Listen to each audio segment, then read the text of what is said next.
Film शहीद अमरवीर क्रांतिकारी भगत सिंह के जीवन पर आधारित फिल्म थी। यह फिल्म 1965 में बनी। इस फिल्म का निर्देशन एस राम शर्मा ने किया और इस फिल्म के निर्माणकर्ता थे केवल कश्यप। इसमें मुख्य भूमिका में थे मनोज कुमार, कामिनी कौशल और प्राण ने मुख्य भूमिका निभाई। इस फिल्म में मनोज कुमार ने भगत सिंह का किरदार निभाया। इफ्तिखार, निरूपा राय, प्रेम चोपड़ा, मदन पुरी, अनवर हुसैन ने सहायक भूमिकाओं में भी अभिनय किया। इस फिल्म का संगीत प्रेम धवन ने दिया और कई गीत स्वतंत्रता सेनानी राम प्रसाद बिस्मिल्ला ने लिखे। फिल्म शहीद मनोज कुमार की देशभक्ति फिल्मों की श्रृंखला की पहली फिल्म थी। इसी फिल्म के इंस्पायरेड के बाद मनोज कुमार ने कई फिल्मों का निर्माण किया, जिनमें उपकार 1967, पूरब और पश्चिम 1970 और फिल्म क्रांति 1981 में उन्होंने बाद में बनाई। इस फिल्म को लिखा बटुकेश्वर दत्त ने और दीनदयाल शर्मा ने इस फिल्म का संवाद और पटकथा लिखी। इस फिल्म के निर्माता थे केवल कश्यप, यानी कि केवल कश्यप ने इस फिल्म को सबसे महत्वपूर्ण भूमिका निभाई और मनोज कुमार इस फिल्म में भगत सिंह का किरदार निभाया। प्रेम चोपड़ा सुखदेव बनते हैं और अनंत पुरुषोत्तम मराठे राजगुरु का किरदार निभाए। इस फिल्म का छायांकन किया रणजोध ठाकुर ने और इस फिल्म में जैसा कि संगीत प्रेम धवन का था और फिल्म के सारे गाने को भी प्रेम धवन ने लिखे। 1 जनवरी 1965 को ये फिल्म रिलीज हुई। बॉक्स ऑफिस पर यह फिल्म सफल रही और साल की 11वीं सबसे ज़्यादा कमाई करने वाली ये फिल्म बनी। बॉक्स ऑफिस इंडिया ने इसे हिट किया। 13वें राष्ट्रीय फिल्म पुरस्कारों में फिल्म शहीद ने हिंदी में सर्वश्रेष्ठ फीचर फिल्म, राष्ट्रीय एकता पर सर्वश्रेष्ठ फीचर फिल्म के लिए नरगिस दत्त पुरस्कार और बीके दत्त और दीनदयाल शर्मा के लिए सर्वश्रेष्ठ पटकथा का पुरस्कार जीता। यह फिल्म 15 अगस्त 2016 को स्वतंत्रता दिवस पर फिल्म महोत्सव में यह फिल्म प्रदर्शित किया गया, जिसे भारतीय फिल्म महोत्सव निर्देशालय और रक्षा मंत्रालय द्वारा संयुक्त रूप से 69वें भारतीय स्वतंत्रता दिवस के उपलक्ष्य में भी इस फिल्म को दिखलाया गया। अब इस फिल्म की हम कहानी पे आते हैं।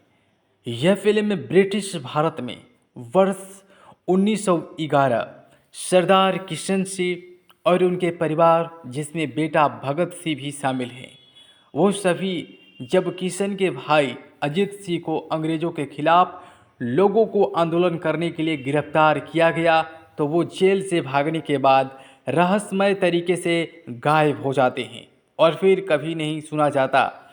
यह युवा भगत सिंह के दिमाग में एक मजबूत छाप छोड़ता है। जब वो बड़ा होते हैं तो वो चंद्रशेखर आज़ाद के नेतृत्व में स्वतंत्रता संग्राम के आंदोलन में शामिल हो जाते हैं।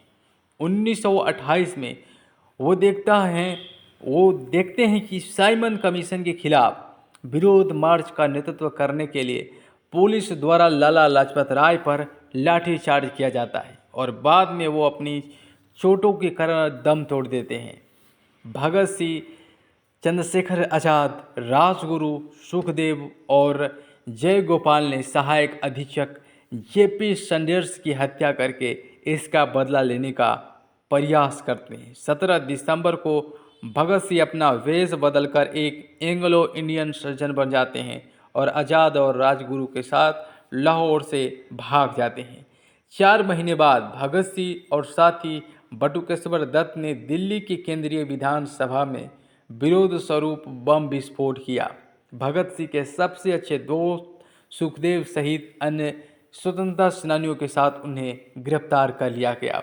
उन पर मुकदमा चलाया गया, फिर जेल में डाल दिया गया। उन्हें लाहौर की जेल में बंद कर दिया गया, जहां जेल प्रहरियों द्वारा उन्हें लगातार सताया और प्रताड़ित किया गया। भारतीय कैदियों के साथ दुर्व्यवहार देखकर भगत सिंह और उनके साथी स्वतंत्रता सेनानी भूख हड़ताल की घोषणा करते हैं, जिसके दौरान जितेंद्र नाथ की मृत्यु हो जाती है। सरकार झुक जाती है और कैदियों के साथ व्यवहार में बदलाव लाने पर सहमत हो जाती है। स्टूडेंट्स की हत्या का मामला आगे बढ़ता है। भगत सिंह और उनके साथी अदालत में ब्रिटिश साम्राज्यवाद की निंदा करते हुए मार्मिक भाषण देते हैं। चंद्रशेखर आज़ाद और भगवती चरण वोहरा स्वतंत्रता सेनानियों को भागने में मदद करने की कोशिश करते हैं, लेकिन यह प्रयास विफल हो जाता है।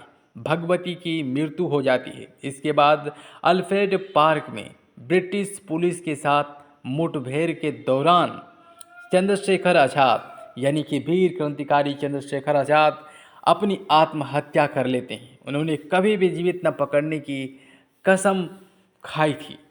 यानी इस फिल्म में वीर क्रांतिकारी चंद्रशेखर आज़ाद के किरदार को भी दिखलाया गया है कि किस प्रकार वीर क्रांतिकारी चंद्रशेखर आज़ाद अपनी आत्महत्या उस समय करते हैं जब उनके पास आखिरी गोली बचती है, क्योंकि उन्होंने वादा किया था भारतीयों से, अपने दोस्तों से कि वो कभी जीवित नहीं पकड़े जाएंगे, दुश्मनों के हाथ कभी नहीं आएंगे। इसलिए जब उनके पास एक अंतिम गोली बचती है तो वो खुद को मार डालते हैं।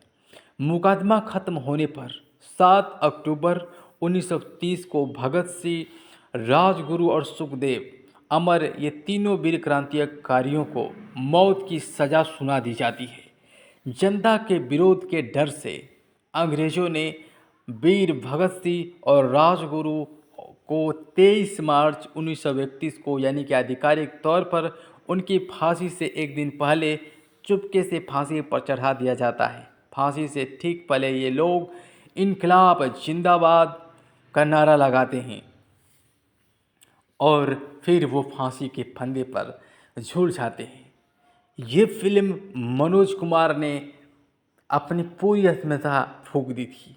इस फिल्म को देखने के बाद ऐसा लगता है जैसे वो सचमुच का सब कुछ घटित हो रहा है।